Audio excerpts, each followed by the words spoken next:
Ya, kita tidak menghakimi, tapi kenyataannya kan cenderung orang suka mengambil yang bukan haknya ketika dipercaya atau dikasih amanah jabatan. Artinya, kalau seluruh pejabat, pengusaha, dan seterusnya memiliki integritas, maka korupsi itu kan zero. Itu pasti berdampak besar terhadap satu, contoh bagi generasi muda. Yang kedua, pengelolaan negara pun pasti dasar luar biasa, tepat pada sasarannya. Sahabat penonton dan juga teman-teman di Sambas Group, saya lanjutkan kembali etos yang ketiga. Etos 3 dikatakan adalah kerja, jabatan, bisnis adalah panggilan, calling. Kalau bahasa universal, sebenarnya jabatan itu, pekerjaan itu, bisnis itu adalah passion. Nah, kalau orang menyadari jabatannya, bisnisnya adalah panggilan, dua cirinya. Dia bekerja tuntas, penuh integritas. Tuntas. Ciri orang yang memaknai bisnisnya, pekerjaannya, jabatannya, panggilan, dia tidak mau pulang ke rumah kalau belum tuntas pekerjaannya. Nggak nyaman, otomatis itu. Bukan dibuat-buat tuh, Bang. Dan yang kedua, muncul lagi namanya integritas. Integritas dari kata integ. Integ artinya utuh antara nur rohaninya dengan pikirannya, dengan perkataannya. Jadi orang-orang yang punya integritas, dia melakukan pekerjaan yang pertama, totalitas. Yang kedua, tidak mau mengambil yang bukan haknya. Tanpa sadar, sahabat penonton, ada 3 cenderung manusia. Pertama, suka mengambil yang bukan haknya. Saya tidak menyarankan itu. Yang kedua, rasional, mengambil haknya. Yang ketiga, memberi sebagian haknya. Jadi orang yang punya integritas itu biasanya adalah, atau orang yang sudah menemukan panggilannya, tidak hanya punya integritas, tidak hanya tuntas bekerja, kemudian dia itu adalah kairos.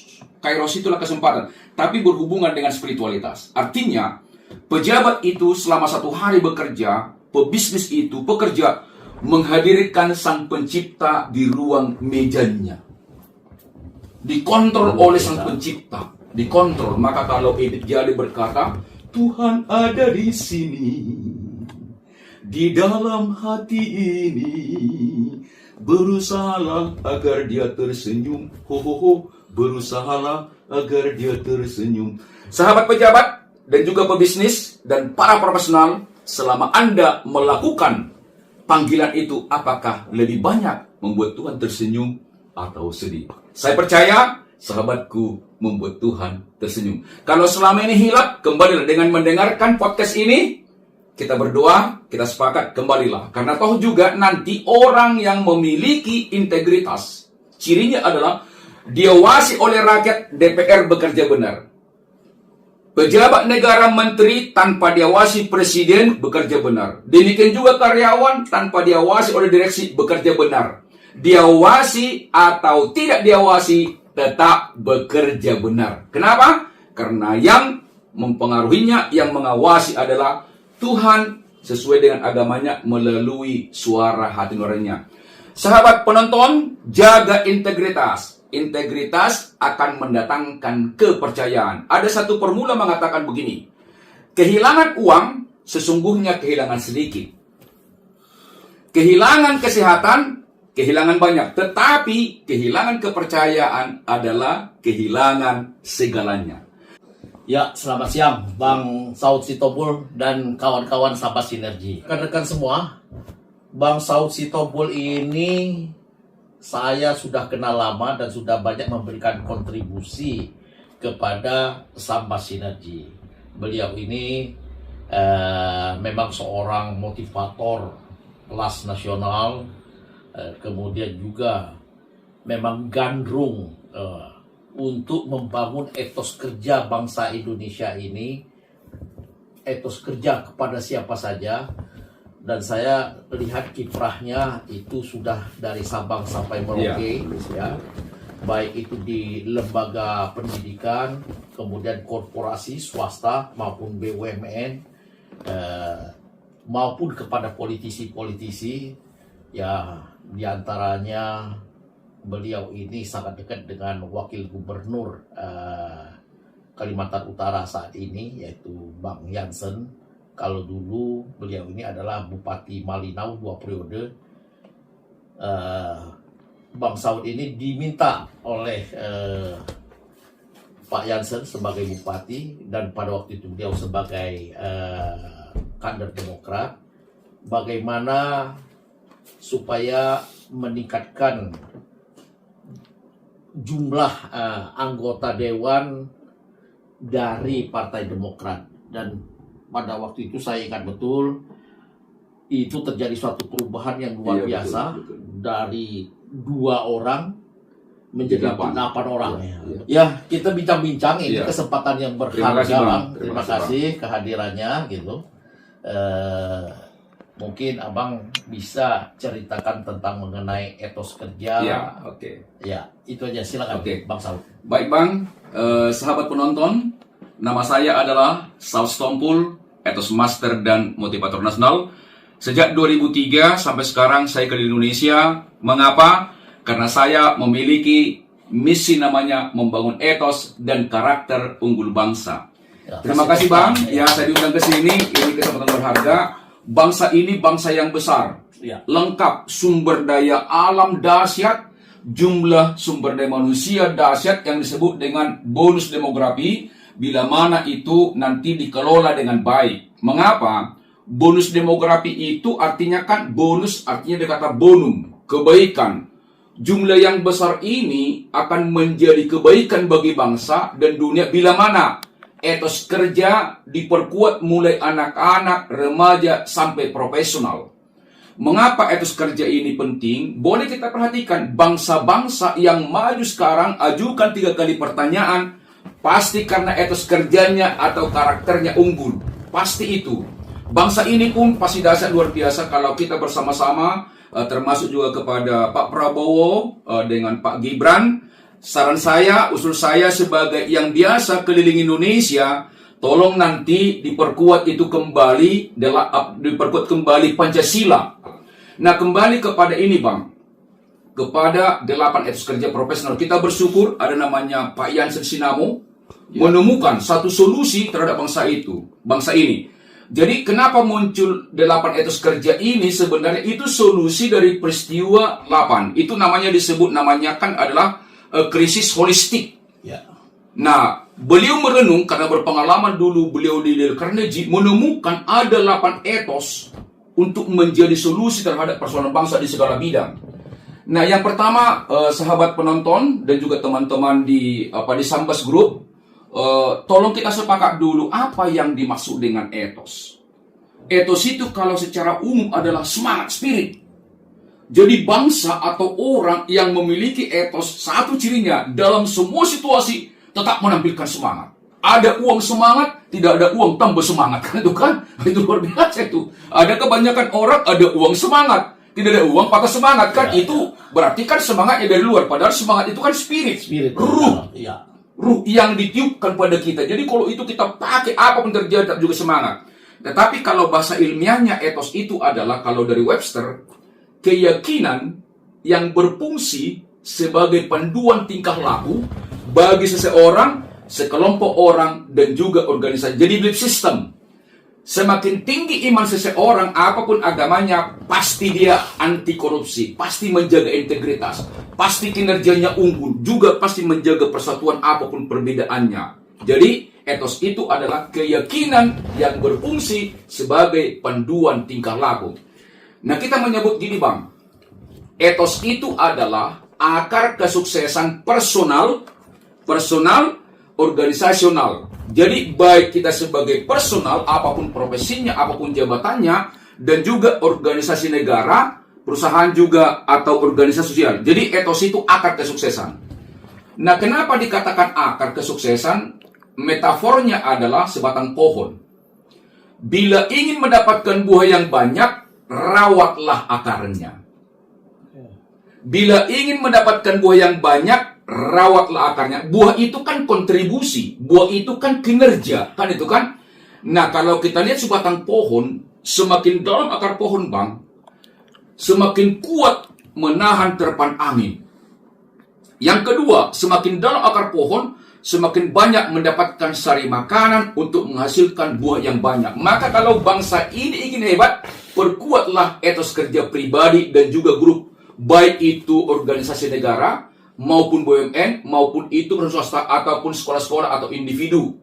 Nah, ada 8 etos kerja. Artinya, kalau kita yakin, kalau kita kuat spiritualitasnya, ada 8 tentang pemaknaan kerja. Kerja, jabatan, bisnis, sama ya. Jadi etos 1 dikatakan, kerja adalah rahmat. Rahmat adalah anugerah, barokah, berkat. Jadi sahabat-sahabat pemimpin atau pebisnis atau karyawan, maknailah etos 1. Jabatanmu, bisnismu, pekerjaanmu adalah rahmat. Kenapa? Misalnya orang kerja, ada banyak sekali orang melamar tetapi tak diterima. Berarti bagimu pekerjaan itu adalah special grace, anugerah khusus.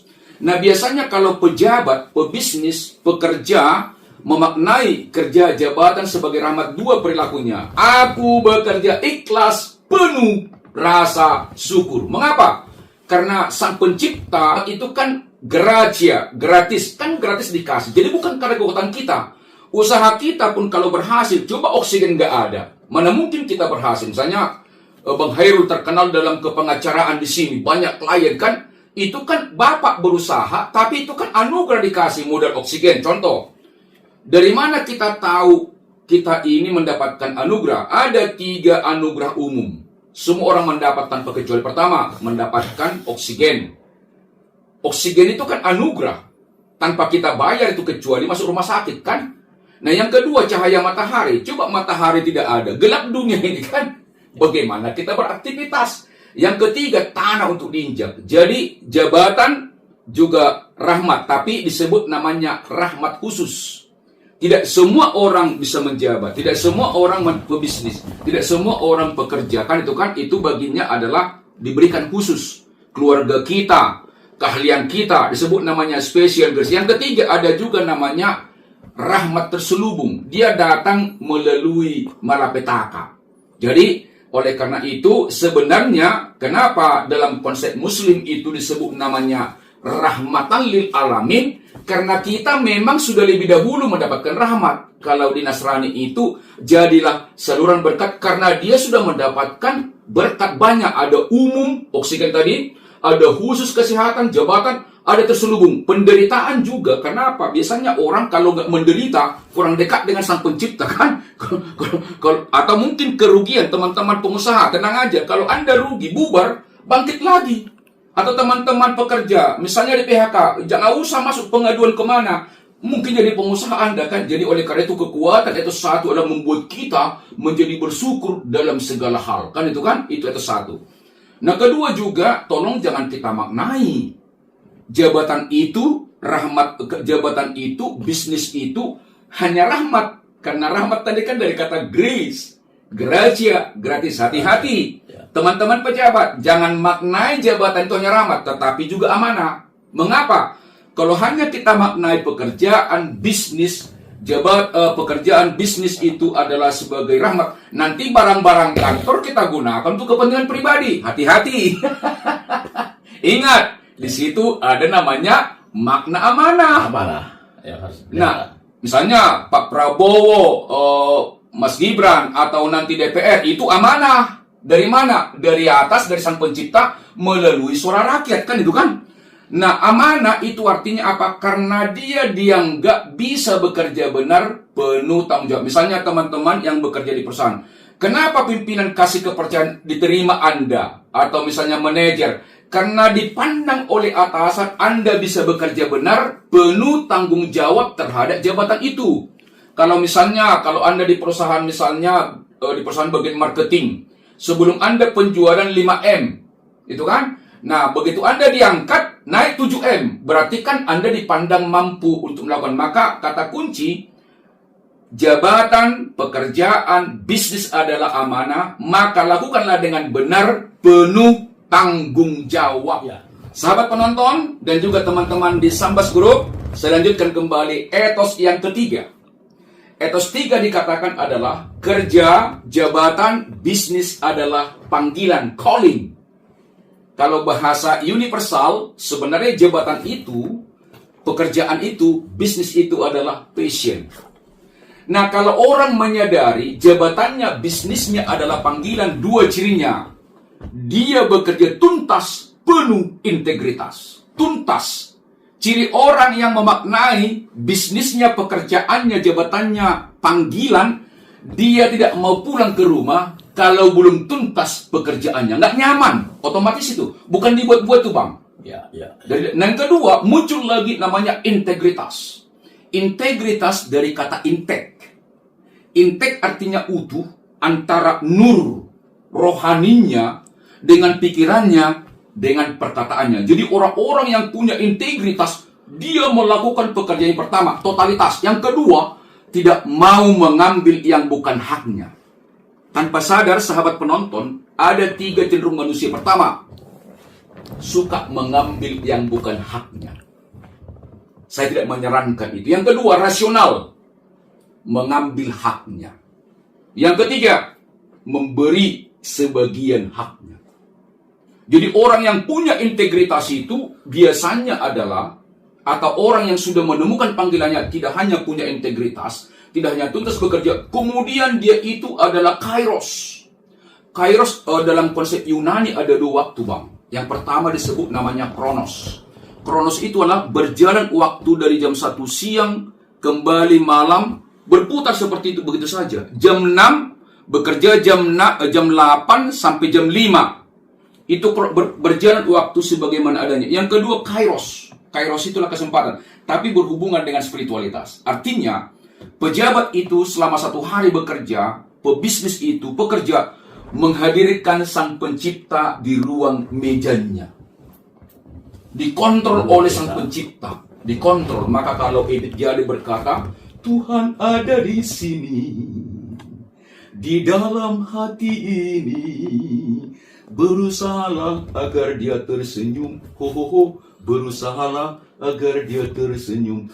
Sahabat pejabat dan juga pebisnis dan para profesional, selama Anda melakukan panggilan itu, apakah lebih banyak membuat Tuhan tersenyum atau sedih? Saya percaya, sahabatku, membuat Tuhan tersenyum. Kalau selama ini hilap, kembalilah dengan mendengarkan podcast ini. Kita berdoa, kita sepakat, kembalilah. Karena toh juga nanti orang yang memiliki integritas, cirinya adalah diawasi oleh rakyat, DPR bekerja benar. Pejabat negara, menteri tanpa diawasi presiden bekerja benar. Demikian juga karyawan tanpa diawasi oleh direksi bekerja benar.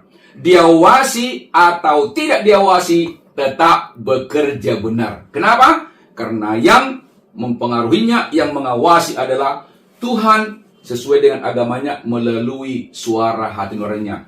Sahabat penonton, jaga integritas. Integritas akan mendatangkan kepercayaan. Ada satu formula mengatakan begini: kehilangan uang sesungguhnya kehilangan sedikit. Kehilangan kesehatan, kehilangan banyak. Tetapi kehilangan kepercayaan adalah kehilangan segalanya. Jadi sahabat penonton, kalau dikasih jabatan, juga dikasih bisnis, dikasih kepercayaan, tolong jaga itu dengan penuh integritas. Termasuk sama dengan abang, kan tiap bulan pasti ada klien. Kenapa? Karena abang bisa melayani mereka sesuai harapan mereka dan penuh integritas. Masalah kita mendapatkan komitmen fee, itu adalah buah. Maka termasuk juga sahabatku semua, jangan lagi bertanya untuk mendapatkan uang. Mana lebih dahulu antara telur dengan ayam? Kan itu kan. Kita sudah jadi ayam ya? Sudah ayam. Juga kalau kita bicara agama Samawi, yang masuk ke perahunya Nabi Nuh itu apa? Kan ayam, gak ada telur. Kan itu kan. Kan ternak yang dibawa. Kan itu kan. Tidak ada telur. Jadi mulai sekarang, selamat Hari Buruh juga. Pesan juga kepada sahabatku, teman-teman pengurus buruh, konfederasi, tolong kita sama-sama berjuang ya. Tolong ubah paradigma untuk meningkatkan income, pendapatan. Ubah dari demo mogok kerja menjadi demo prestasi kerja. Percayalah sahabatku, pasti dahsyat luar biasa. Kenapa? Bang, saya sering diundang oleh Kemenakar untuk sharing teman-teman serikat pekerja. Saya nggak menyalahkan, tapi saya angkat cara berpikirnya. Mari kita sama-sama membangun bangsa ini kan. Mengapa? Dengan kita bekerja sekaligus juga ada sempat. Namanya aktualisasi diri. Kalau kita dikasih kepercayaan untuk bekerja, disebut juga namanya etos 4 itu aktualisasi diri. Aktualisasi diri, kata action, aktual. mengubah potensi menjadi prestasi. Manusia, sahabat penonton, dengan abang juga, ada 3 dimensi. Ada dimensi roh, ada dimensi jiwa, dimensi tubuh. Tolong di aktual roh itu memimpin pikiran dan juga tindakan kita, pasti dahsyat luar biasa. Setiap manusia lahir ke dunia 1 dari 250 juta sel sperma menurut Harun Yahya dari Istanbul University. Jadi sebenarnya setiap penonton saya dan sahabatku semua potensinya unggul. Potensinya unggul. Tapi kenapa kok nggak berhasil? Karena kurang aktualisasi. Maka bagaimana kita mengaktualkan diri kita adalah kerja adalah aktualisasi. Aku bekerja keras, penuh semangat. Nah, itu dia. Bekerja keras, penuh semangat. Maka kenapa ada orang tidak berhasil? Ada gunung dalam dirinya yang menghambat. Ada gunung. Apa itu? Cara berpikir pesimis, materialisme, pamrih. Inilah penghambat. Siapa yang tidak butuh uang? Jadi sahabatku semua, pendengar, apakah pebisnis, politisi, atau siapa saja, tolong kita sepakat dengan pesan filsafat ini. Jangan kejar ikan. Karena kalau ikan dikejar, akan lari. Tapi kasih umpan untuk ikan, dia akan datang. Apa umpannya? Tolong berikan kontribusi dengan 4K. Jadilah kita semua orang bangsa ini, kalau ingin hebat ke depan, jadilah profesional. Profesional dari bahasa Yunani disebut namanya profesus. Diakui unggul. Tanda-tanda pejabat, demikian juga pebisnis, pekerja unggul ada 4P. 4K. Ada 4K. K pertama, kompeten. Teori dan praktek pekerjanya dia mahir. Teori praktek itu namanya kompetensi. Gabungan otaknya dengan tangannya mahir. Yang kedua, karakter. Termasuk 8 etos ini kalau diinternalisasi, itulah karakter. Termasuk juga di BUMN kan ada 8 budaya, ada 6 akhlak. Amanah, itu kan. Itu anak amanah, kemudian juga kompeten, kemudian juga harmonis, loyal, adaptif, kolaboratif. Ini juga pesan kepada Pak Menteri, kalau ingin BUMN hebat, tolong diwajibkan itu diinternalisasi di masing-masing BUMN. Itu sama dengan 8 etos kerja juga dalam bentuk spesifik. Jadi kembali pada etos kerja yang keempat, kerja adaptasi. Kenapa orang gagal? Karena ada toxic, karena ada racun di pikirannya selalu menghambat. Nah, oleh karena itu, bagaimana caranya untuk mengubah itu? Gunakan namanya 4P. Bagaimana mengubah cara berpikir negatif menjadi positif? Gunakanlah namanya 4P. 1P.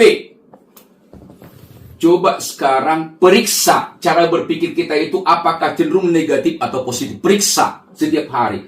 Kalau ada peristiwa kita cenderung melihat negatifnya atau positifnya. Kan itu periksa. Yang kedua, pilah. Mana pikiran yang negatif, mana yang positif. Pilah ya. Baru yang ketiga, pimpin.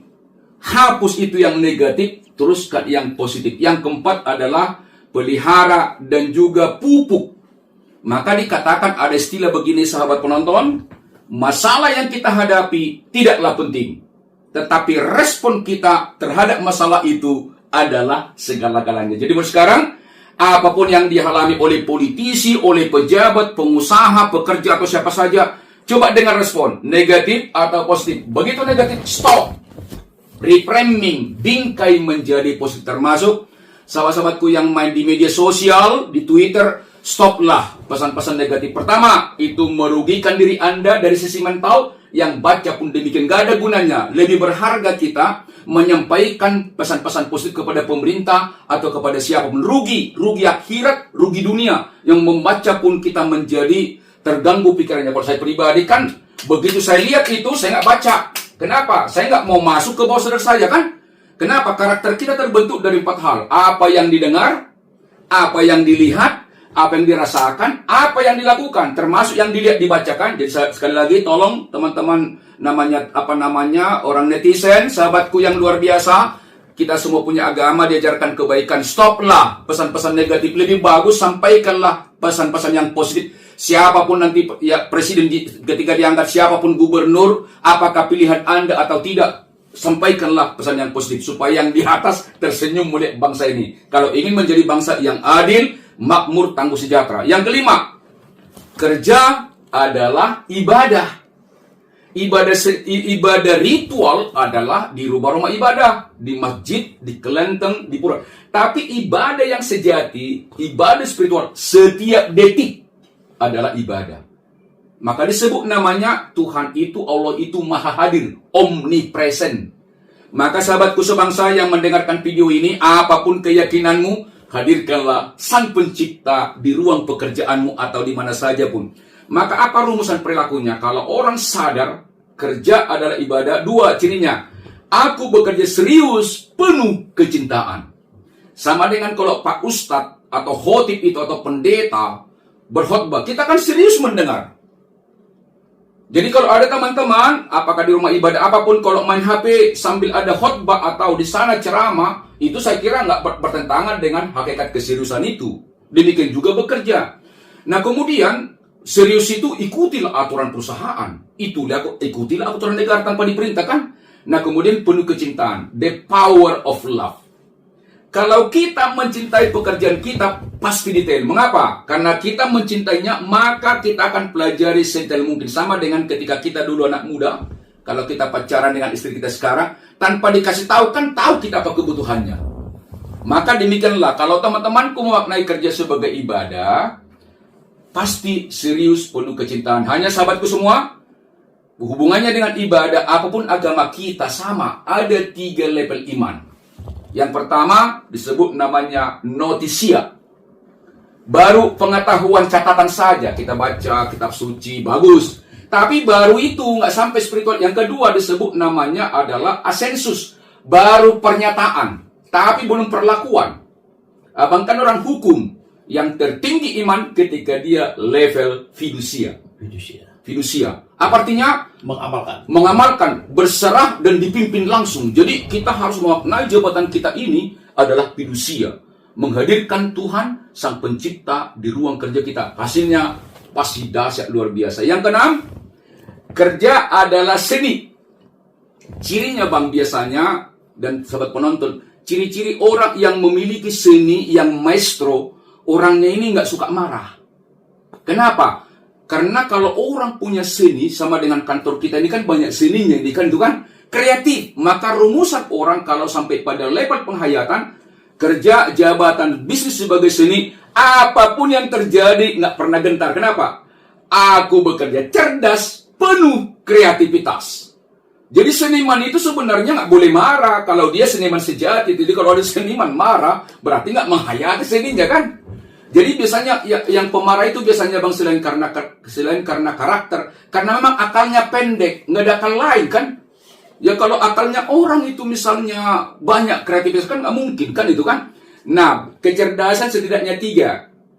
1, kecerdasan intelektual, kemampuan berpikir. Yang kedua, kecerdasan emosional, kemampuan merasakan perasaan orang lain, maka dia menahan diri. Yang ketiga, kecerdasan spiritual, bagaimana menyatu. Kalau di Muslim kan hablu minallah, hablu minan nas. Kedua juga, dahulukan yang di atas, kau dapat dunia selalu dari atas. Kalau di Kristen itu, tetapi cari dahulu kerajaan Allah dan kebenarnya, maka semuanya itu akan ditambahkan kepadamu. Itulah dasar dari kreativitas. Kemudian juga, sebenarnya bang, sumber kreativitas dari Sang Pencipta, apa buktinya?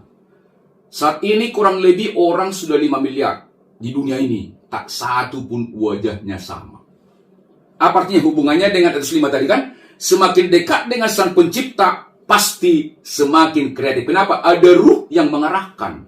Jadi mari sahabat kebangsa, tolonglah lakukan dengan kreativitas potensi-potensi bangsa ini agar ini menjadi kesejahteraan untuk bangsa dan juga menjadi semua negara-negara semua negara-negara hormat dengan kita, bukan karena kita sombong, tapi karena ada kemuliaan kita. Bisakah? Pasti bisa. Kalau dihidupi 8 etos kerja. Yang ke-7 nih, kerja adalah kehormatan.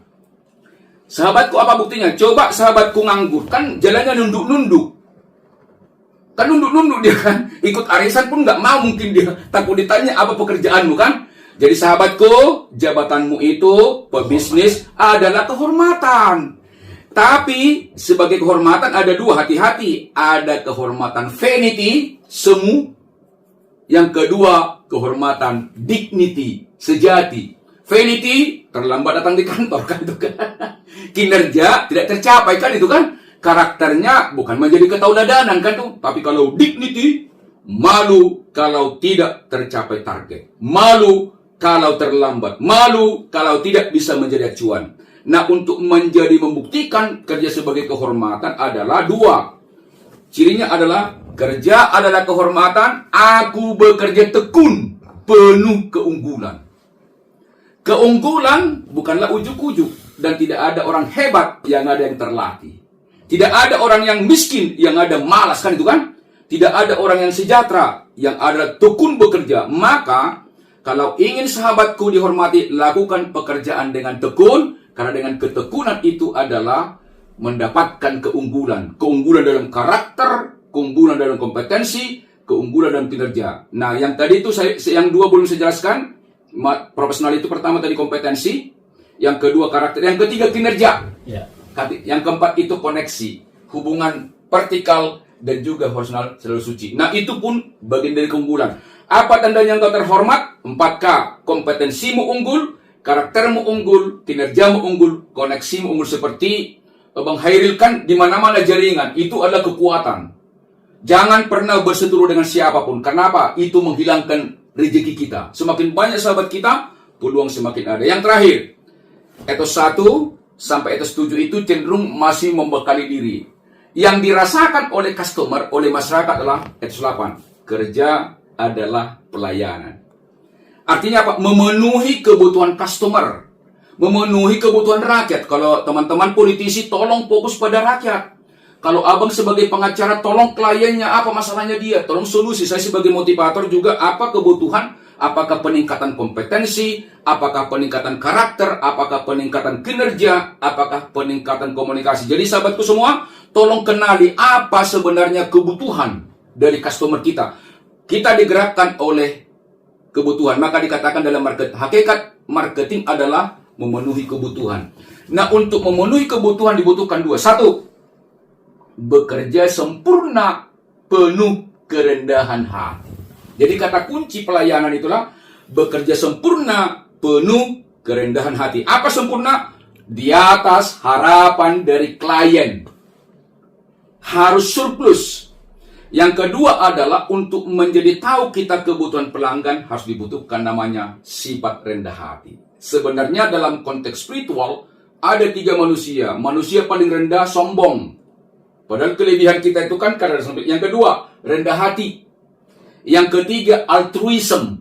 Dia rela berkorban demi kliennya. Dan dia tidak merasa rugi. Itu juga ada hubungannya dengan itu tadi panggilan.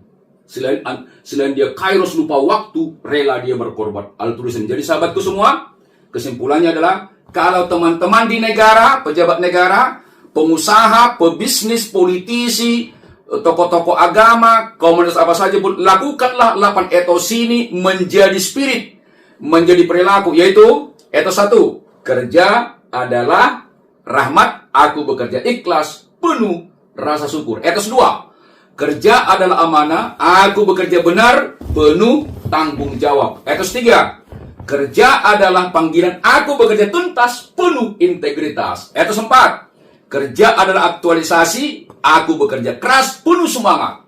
Etos 5, kerja adalah ibadah, aku bekerja serius, penuh kecintaan.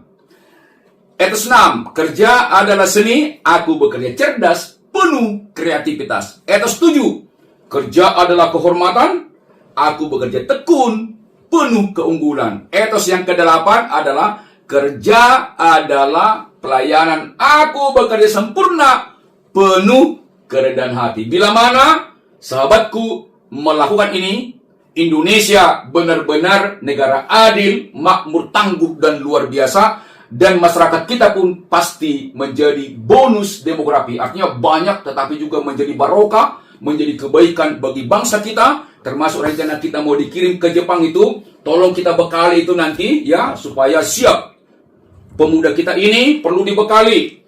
Kalau zaman kita dulu karena kemiskinan itu membuat kita tangguh, generasi sekarang karena sejahtera, aktualisasi dirinya mereka masih perlu tingkatkan. Demikian juga guru-guru di kampus, tolong ajarkan juga 8 etos kerja ini. Kalau orang tua juga, tolong mulai sekarang, walaupun kita punya pramuisma, tapi tolong tanggung jawab mulai dari kecil anak-anak kita supaya mereka terbiasa ke depan. Kenapa? Karena ke depan pertarungan bukan lagi teknologi. Indonesia sudah luar biasa dengan pertarungannya adalah di karakter atau laju disebut namanya 8 etos kerja profesional.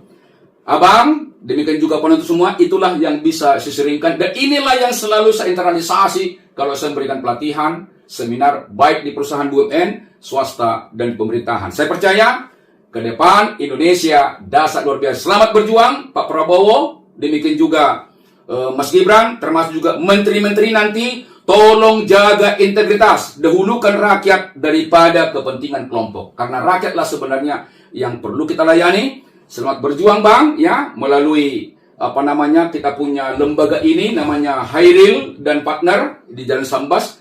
Ke depan kita juga kembali bicara karakter, bagaimana membangun karakter. Saya Saus Tompul, etos master dan motivator nasional. Salam etos, bigger, higher, better, good, semangat. Silakan. Silakan Pak. Ya, teman-teman sama Sinergi. Terima kasih atas perhatiannya. Ini sesuatu yang luar biasa, yaitu bisa disebut podcast, bisa juga disebut sebagai perkuliahan atau kuliah umum ya, yang bersifat spontan tanpa perencanaan sama sekali gitu. Luar biasa. Kita akan lanjutkan pada acara berikutnya. Terima kasih. Siap Bang. Ya.